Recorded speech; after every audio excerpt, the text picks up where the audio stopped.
श्री शरद पवार जी। माननीय अध्यक्ष महोदय, माननीय राष्ट्रपति द्वारा सदन में जो अभिभाषण हुआ, इस पर धन्यवाद ज्ञापन करने के लिए मैं खड़ा हूँ। अपना भारत देश इस समय एक कठिन समय से जा रहा है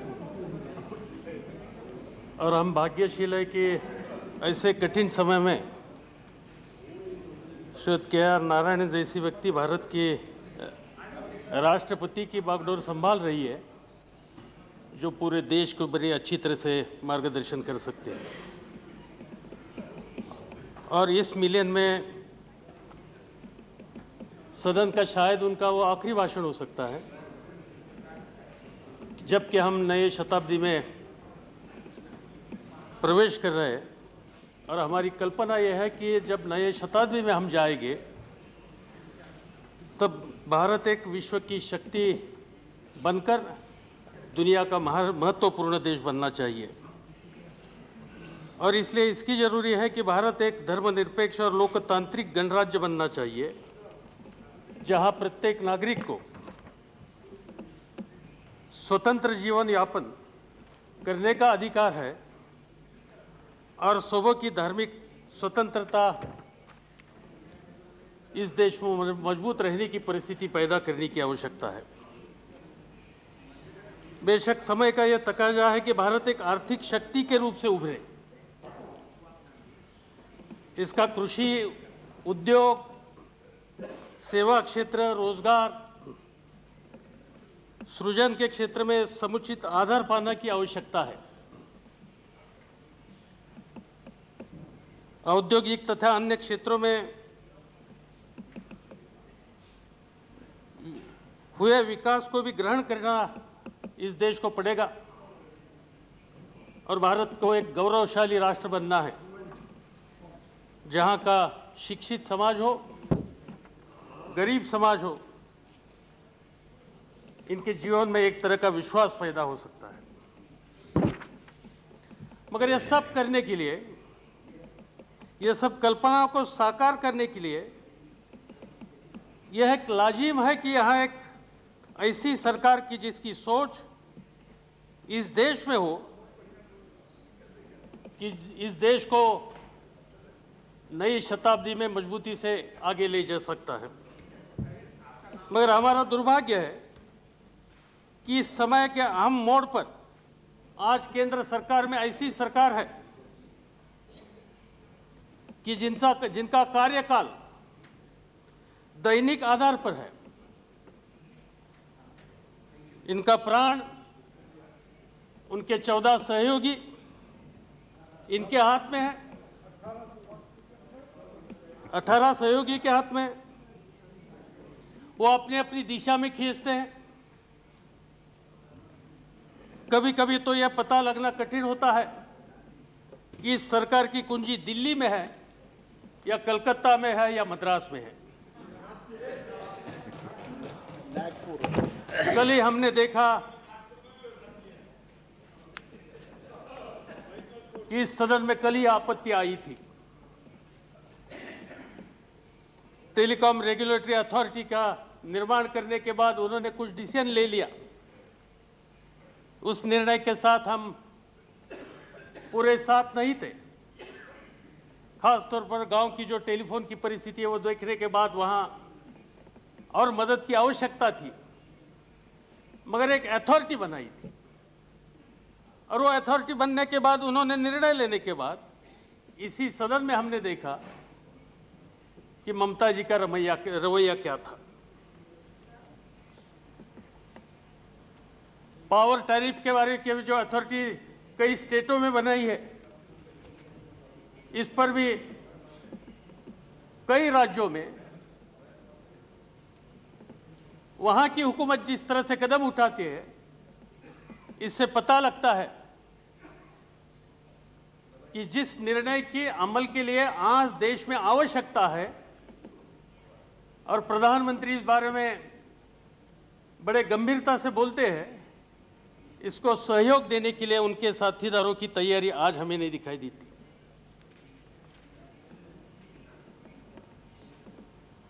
जब मैं राष्ट्रपति जी का अभिभाषण बड़े शांति से सुनता था तो एक महत्व के विषय को उन्होंने कुछ विचार रखे।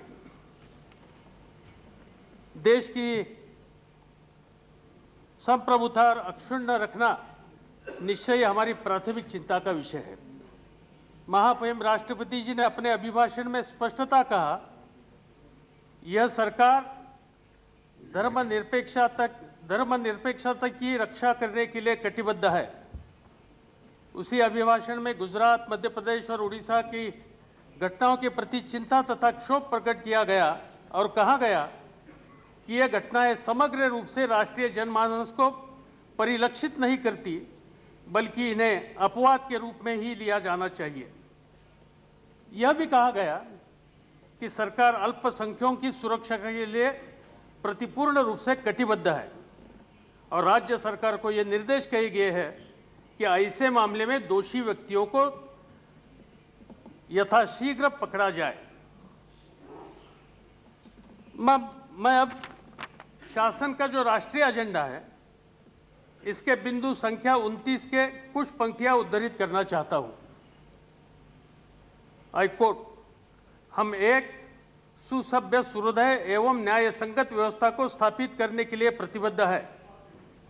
यह ऐसी व्यवस्था होगी जो जाति, धर्म, वर्ग, रंग, नस्ल अथवा लिंग के आधार पर भेदभाव नहीं करेगी। हम सर्वपंथ समादर की भारतीय परंपरा के अनुरूप सभा तथा सबके साथ समानता के आधार पर पंथ निरपेक्षता की विचारधारा को सच्चे अर्थों में तथा व्यवहार में लाएंगे। हम अल्पसंख्यकों के आर्थिक एवं शैक्षणिक विकास के प्रति वचनबद्ध है और इस संबंध में कारगर कदम उठाएंगे। अनकोट। अध्यक्ष जी, मान्यवर, पिछले 12 महीने का सब इस सरकार का इस क्षेत्र में कारोबार क्या है वो बड़ी गंभीरता से देखने की आवश्यकता है। इस पर जिम्मेदारी कई राज्य सरकार कर भी है। क्या दिखाई देता है हम लोगों को? जो आंकड़े मिलते हैं, जो रिपोर्ट मिलते हैं, अखबार में जो वार्ता प्रसिद्ध होती है, एक अजब परिस्थिति पैदा हो रही है। वर्ष 1998 के लेकर आज तक अल्पसंख्यक, दलित और खास तौर पर ईसाइयों पर सुनियोजित ढंग से हमले हो रहे हैं। रिपोर्ट बतलाती है कि 1 जनवरी 1999 से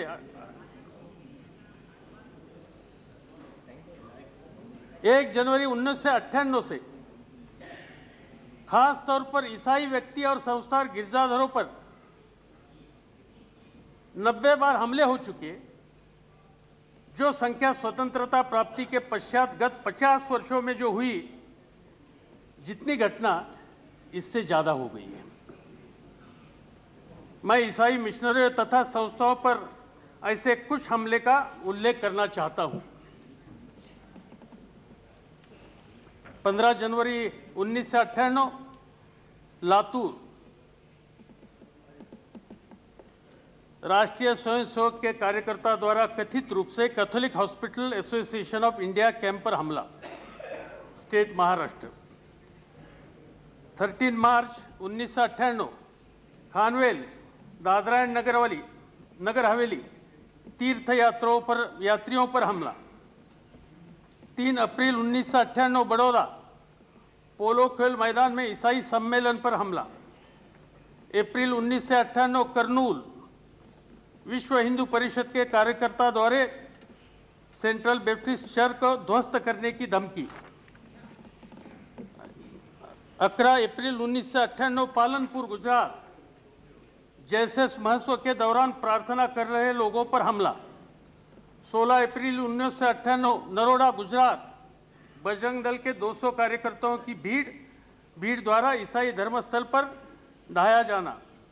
5 मई 1998 Koshipilli, Kerala, little flower church में पुरुष को अपवित्र किया जाना। 11 मई 1998 अंबरनाथ महाराष्ट्र, फादर एक्विटो एथनी नेविस, इनके ऊपर शिवसैनिकों द्वारा लोहे की छड़ी से हमला। मध्य प्रदेश के झाबुआ जिले में एक जनजातीय गांव में भंडारिया में स्कूल सह औषधालय में 4 ननों के साथ बलात्कार की घटना। इस घटना के हरियाणा में झंझर जिले में नन्नों पर हमले की घटना। कर्नाटक के चिकमंगलुरु स्थित सूफी धर्मस्थल की मुक्ति कराए जाने वाले विश्व हिंदू परिषद द्वारा धमकी, यह देश की धार्मिक एकता की बुनियादी पर सीधा प्रहार। दक्षिण गुजरात के सूरत तथा डांग जिलों में गिरजाघरों तथा मिशनरी स्कूलों एवं वाहनों को आग लगाए जाने की घटना।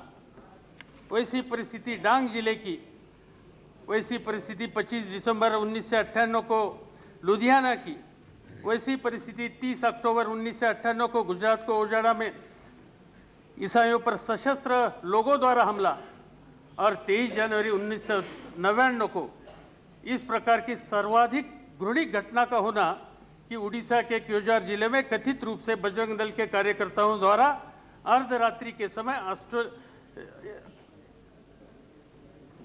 एक ऑस्ट्रेलियन अधिकारी तथा उनके 2 नाबालिग पुत्रों पर जलाकर मार देने की घटना। ये क्या सब कहता है? जो मैंने यहां कुछ पंक्तियां पढ़ी,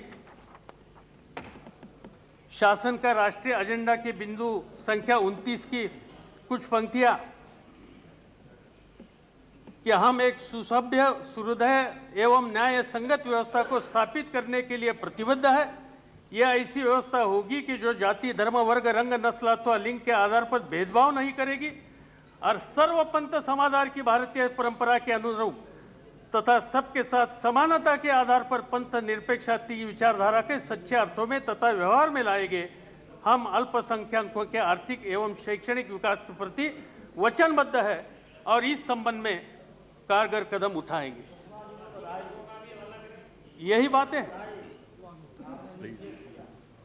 इससे पता लगता है कि आज के नेतृत्व का इस घटनाओं के बारे में रवैया क्या है। और सबसे मुझे चिंता की बात यह है, केंद्रीय गृह मंत्री ने इन घटनाओं को सामान्य घटनाओं के दर्जे में रखा। उन्होंने सार्वजनिक रूप से बयान दिया कि उन संगठनों को अच्छी तरह से वो जानते हैं, उसमें कोई गुंडा तत्व नहीं था। माननीय वित्त मंत्री ने सलाह दे दिया कि अल्पसंख्यकों से जुड़ी संस्था द्वारा भरे जाने वाले टैक्स रिटर्न की जांच होनी चाहिए। और माननीय प्रधानमंत्री जी अपने दल के लोगों को शांत करते नजर आते हैं और उनका कहना है कि धर्मांतरण के मुद्दे पर राष्ट्रीय ध्वज छेड़ी जाने की आवश्यकता है। अध्यक्ष महोदय, मैं समझ सकता हूं कि गरीबी के मुद्दों पर कोई राष्ट्रीय ध्वज, आर्थिक घाटों के मुद्दों पर राष्ट्रीय ध्वज, राज्य सहायता समाप्त करने के मुद्दे पर राष्ट्रीय ध्वज, जिसके बारे में उन्होंने कल जिक्र किया, या भौतिक संपदा अधिकार तथा विदेशी प्रत्यक्ष निवेश के बढ़ावा देने जाने के मुद्दे पर राष्ट्रीय ध्वज, यह बात मेरे समझ में आ सकती है। लेकिन प्रधानमंत्री द्वारा धर्मांतरण पर राष्ट्रीय ध्वज की मांग राष्ट्र को असली मुद्दे से विचलित करने की यह चाल मुझे लगती है। इसमें दंगा करने वाले को क्षमा देने की बू आती है, बल्कि उन्होंने यह कहकर यदि आप धर्मांतरण को अनुमति देते हैं तो पुनर्धर्मांतरण की रोका नहीं जा सकता, एक तरह से उन तत्वों को बढ़ा देने का काम यहां हो रहा है। विश्व हिंदू परिषद के महासचिव आचार्य गिरिराज किशोर ने एक संवाददाता सम्मेलन में कहा और उन्होंने स्पष्ट किया, the Christian missionary should leave India if they indulge in converting Hindu forcibly. एक 15 दिन पहले या 3 हफ्ते पहले बंबई शहर में बजरंग दल का एक पूरा दिन का अधिवेशन हुआ था, सम्मेलन हुआ था, और वहां विश्व हिंदू परिषद के अंतर्राष्ट्रीय महासचिव ने मांग की कि भारत में गिरजाधरों की ओर से यह आश्वासन आना चाहिए कि एक भी हिंदू धर्मांतरण नहीं किया जाएगा, नहीं तो इसकी पूरी जिम्मेदारी यह संपूर्ण समाज पर रहेगी, उनकी संस्था पर होगी। मुझे इसमें कोई आश्चर्य नहीं लगता, क्योंकि इससे पहले भी ऐसे विचार समाज के सामने रखे हैं। राष्ट्रीय स्वयं संघ के प्रणेता MS गोलवलकर साहब ने जो किताब लिखा है बंचेस ऑफ थॉट, इसमें इन विचारों को पुष्टि मिला है। उन्होंने स्पष्ट किया है कि क्रिश्चियन, मुस्लिम तथा कम्युनिस्ट हमारे राष्ट्र के आंतरिक खतरे हैं और इसलिए बातें पुरानी हैं, तब से ये सिखाया जाता है। ये विचारधारा को स्वीकार करके ये संगठन बनी है और उनके हाथ में आज कई राज्यों में और आज राष्ट्र की जिम्मेदारी आने के बाद ये सब शक्तियां इस तरह से कदम उठाएंगे, इसका आश्चर्य नहीं। यहां रोकने के लिए कुछ न कुछ कदम करने के लिए आवश्यकता है।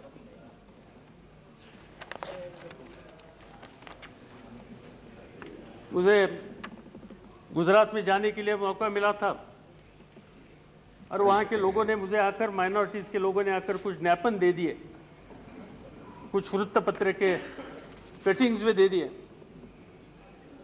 वहाँ एक लोयोला एजुकेशन ट्रस्ट के द्वारा गुजरात के झांझों स्थित में शांति निकेतन हाई स्कूल कई दिनों से चलते हैं और इस पर कुछ हमला हो गया। वहाँ भारतीय जनता पार्टी के नेता है, जिसका रिपोर्ट है, गणपति भाई वेस्ता भाई उनका नाम। उन्होंने शान से कहा, our government rules in the state and centre, no one can touch us. उनके विरुद्ध FIR की कार्रवाई भी नहीं हुई। मैं इतना ही कहना चाहता हूं कि भारत में आज 2 करोड़ ईसाई लोग रहते हैं। वो ऐसे भय तथा धमकी की स्थिति में पहले कभी ही नहीं थे। भारत में ईसाई धर्म आज नहीं आया, प्रथम शताब्दी में आया। दरअसल यह क्राइस्ट के 12 शिष्यों में से एक सेंट थॉमस द्वारा पश्चिम एशिया से वो भारत में लाया गया, केरला में आ गया। यह धर्म यूरोप में काफी बाद पहुंचा। चेन्नई में स्थित सेंट थॉमस चर्च का इसका जीता जागता नमूना है और इस दृष्टि से यह धर्म हम परदेशी मानते नहीं। भारत में ईसाइयों की आबादी 2 करोड़ है। ये देश की कुल आबादी के 2.3% है। और यहाँ रोचक बात यह है कि गत कुछ वर्षों में भारत में ईसाइयों की जनसंख्या में कमी आई है। यदि उनका बलपूर्वक धर्मांतरण किया जाता तो उनकी संख्या में वृद्धि होने की आवश्यकता थी, मगर सभी पॉपुलेशन के बारे में जितने रिपोर्ट्स है, इसमें क्रिश्चियन समाज के टोटल पॉपुलेशन में वृद्धि हुई नहीं। जो उनकी टोटल पॉपुलेशन थी वो दिन ब दिन कम हो रही है और इसलिए धर्मांतरण का आरोप उनके ऊपर करना तो कहाँ तक योग्य है, इसमें सोचने की आवश्यकता है। वैसे शांतिपूर्ण समाज है। ईसाइयों द्वारा शिक्षा या स्वास्थ्य क्षेत्र में अभूतपूर्व योगदान दिया है। भारतीय जनता पार्टी की विभिन्न नेता, जिनमें गृह मंत्री लाल कृष्ण आडवाणी जी भी मिशनरी स्कूल में पढ़े हैं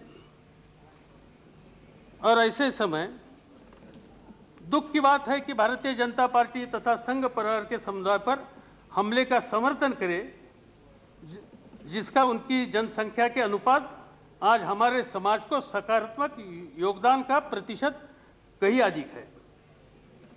मामला हो गया शुरू कई सालों से। 6 दिसंबर 1992 के बाद बाबरी मस्जिद ध्वस्त करने की घटना होने के पश्चात ये जो कोई उग्रवादी शक्ति है, उनका ध्यान अभी ईसाइयों के पास गया है। मालूम नहीं क्या और किस तरह से और कौन से परिस्थिति में ये सोच आ रही है। विश्व हिंदू परिषद, उनको चर्च की गतिविधियों से हमेशा आपत्ति होती है। विडंबना यह है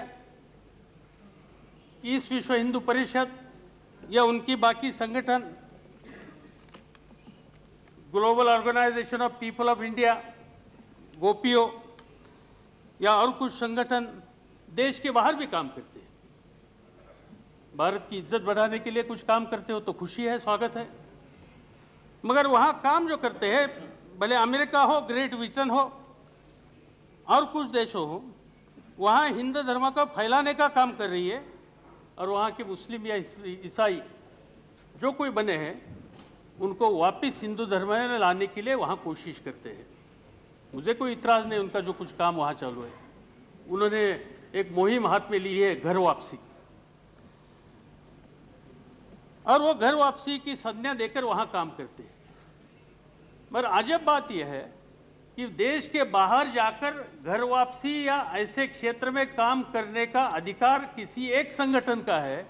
वही संगठन इस देश में किसी समाज ने और किसी व्यक्ति ने धर्म के बारे में कुछ अलग सोचा तो इसके खिलाफ एक तरह की संघर्ष की भावना समाज में पैदा करने के लिए कोशिश करते, ये विरोधाभास है। धर्मांतर दिल की भावना से जुड़ा हुआ मुद्दा है। धार्मिक विश्वास जो देकर कभी उत्पन्न नहीं होता, उसे प्रोत्साहित नहीं किया जा सकता है। लेकिन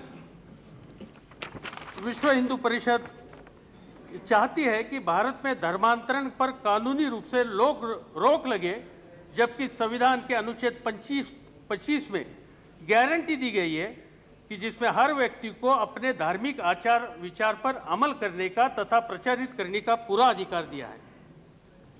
मालूम नहीं उनके मन में क्या भय हुआ है।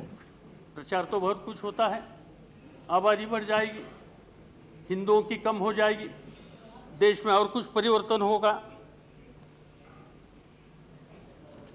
यह एक मन का दुबलेपन दिखाने की स्थिति है, और मुझे लगता है कि यहां हमें समझदारी से सोचने की आवश्यकता है।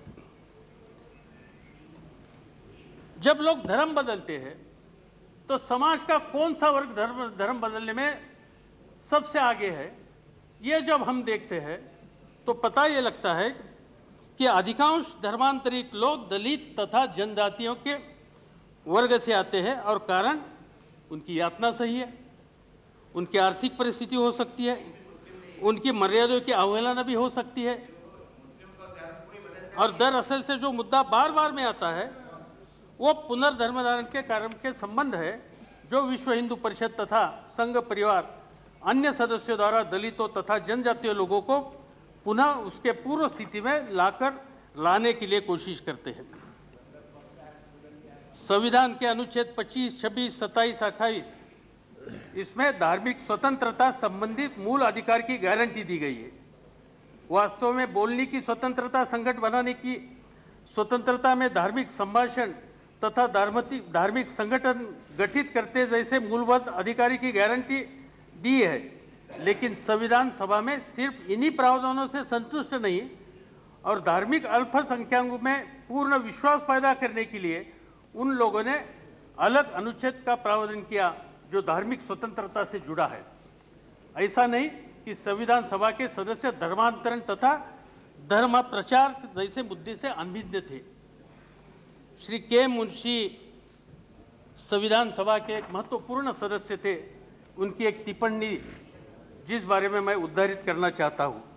आई quote, even if the word propagate were not there, I am sure under the freedom of speech which the Constitution guarantees, it would be open to any religious community to pursue other people to join their faith, so long as religion is religion, conversion by free exercise of the conscience has to be recognized. महोदय, मुझे दुख होता है कि सरकार इन घटनाओं के लिए जहां एक और विभिन्न स्तरों पर निर्भसना करती है, वही इस बात की अनदेखी करके उस वातावरण को बढ़ा देती है जिसमें ऐसी घटनाएं होती है और दोषी व्यक्तियों के खिलाफ कोई कार्रवाई नहीं करती। और सबसे ज़्यादा दुख की बात यह है कि गुजरात सरकार ईसाई समुदाय के लोगों की जनसंख्या का पता लगाने के लिए कुछ पुलिसों को, इंटेलिजेंस को आदेश देती है कि जिससे जनगणना करने के लिए उनको आदेश है, और इसमें उनका उद्देश्य यह है कि ईसाई मिशनरी द्वारा लोगों को धर्म परिवर्तन करने के लिए क्या क्या रास्ते अपनाए जाए। किसी सभ्य समाज में ये बात कभी स्वीकार्य हो नहीं सकती। मुझे खुशी है, मैंने पढ़ा कि वो स्टेटमेंट, वो सर्कुलर उन्होंने अभी विड्रॉ कर दिया। मगर ये सब जो हो रहा है, दुख मुझे है कि ये हिंदूवाद के नाम पर हुआ है। कुछ वर्ष पहले हिंदूवाद के नाम पर एक मस्जिद टूटी। कुछ सालों पहले देश का एक बहुत बड़ा महानगर बंबई शहर, वहां हिंदूवाद के नाम पर आग लगी थी और पिछले 9 महीने से वही हिंदूवाद के नाम पर एक समुदाय के विशेष सुनियोजित ढंग से हमले आज हो रहे हैं। संभव यह है कि यही हिंदूवाद के नाम पर कल विधवाओं को सती होने के लिए भी शायद प्रेशर वहां मजबूर किया जा सकते हैं। मैं सवाल पूछना चाहता हूं कि आखिर ये सब लोग कौन हैं जो हिंदूवाद की बात करते हैं? उनको किसने अधिकार दिया है?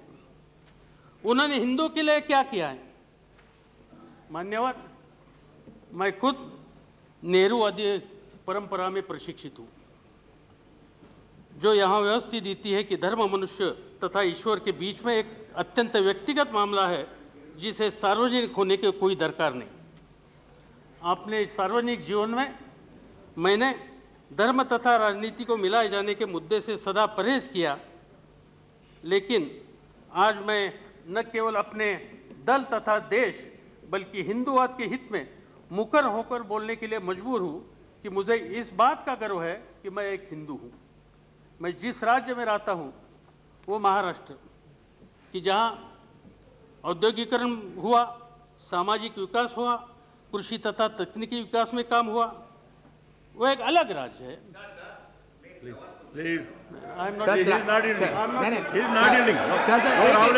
सवाल पूछना चाहता हूँ। जाने वाले सर 93 में जब जोगेश्वर राधा में 9 टन जलाए गए थे, जब आप हिंदुओं को लेकर आपके दिल में हमदर्द क्यों नहीं था?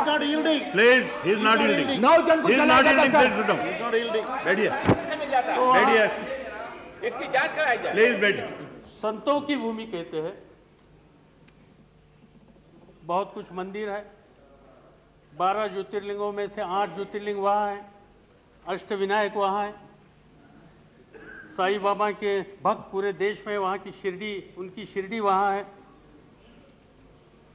और छत्रपति शिवाजी जैसे एक मान्यवर राज्यकर्ता वहां हुए थे, युग पुरुष वहां हुए थे, कि जिन्होंने हमेशा संदेश दिया किसी धर्म के खिलाफ, किसी व्यक्ति के खिलाफ धर्म के नाम पर हमने हमला करने की आवश्यकता नहीं है।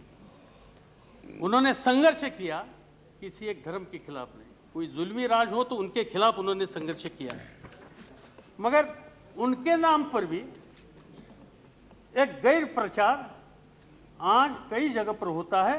ये बड़ी दुख की बात होती है। जहां तक कांग्रेस की बात मैं कहना चाहता हूं, मेरी पार्टी हिंदू धर्म के उन बुनियादी सिद्धांत का हमेशा पालन किया करती है कि जहां कहा है कि सर्वे जना सुखिनो भवन्ति। स्वामी विवेकानंद ने 1894 में डेट्रॉइट में अपने भाषण में एक पुरानी हिंदू प्रार्थना को उद्धृत किया था। हम इसमें विश्वास करते हैं। स्वामी विवेकानंद के उस भाषण का मैं उद्धृत करना चाहता हूं। I quote, like so many rivers flowing from different mountains, all coming and mingling their water in the sea, all different relations taking their birth from different standpoints, in fact, come into thee. This is a part of child every prayer in India. With such everyday prayer, of course, such ideas as fighting because of the differences of religion are simply impossible. राष्ट्रपिता महात्मा गांधी, उनका स्मरण हम हमेशा करते हैं। राष्ट्रपिता ने Congress party को उस समय ऐसे बौद्धिक विचारधारा की सीमा बाहर खींचकर एक जन आंदोलन का स्वरूप दिया था, जो अंततः ब्रिटिश शासन को भारत से उखाड़ फेंकने के लिए सफल हुआ था। वे एक अत्यंत धार्मिक व्यक्ति थे। उन्होंने राम राज्य का सपना देखा था। मैं उनकी बातों का उद्धृत करना चाहता हूं। I coat, I do not mean Hindu Raj, I mean by Raj, divine Raj, the kingdom of God or Khudai Sultanate. Again, my Hinduism teaches me to respect all religions. In this lies the secret of Ram Rajya. Unquote. Congress party तथा महात्मा गांधी के लिए राष्ट्रीय आंदोलन एक राजनीतिक आंदोलन नहीं था। स्वतंत्रता की बात जरूर थी, ब्रिटिशों के खिलाफ बात जरूर थी, मगर साथ साथ एक सामाजिक परिवर्तन की भी लड़ाई करने की बात हमेशा गांधी जी ने सामने रखी थी।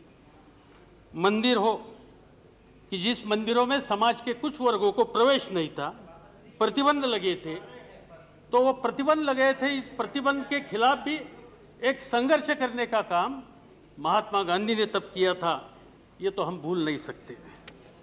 सरदार पटेल की बात बहुत होती है। सरदार पटेल एक ऐसे नेतृत्व हो गए कि जिन्होंने जो काम किया सोमनाथ के बारे में, आज कई लोग इस बारे में भी कोई गैर प्रचार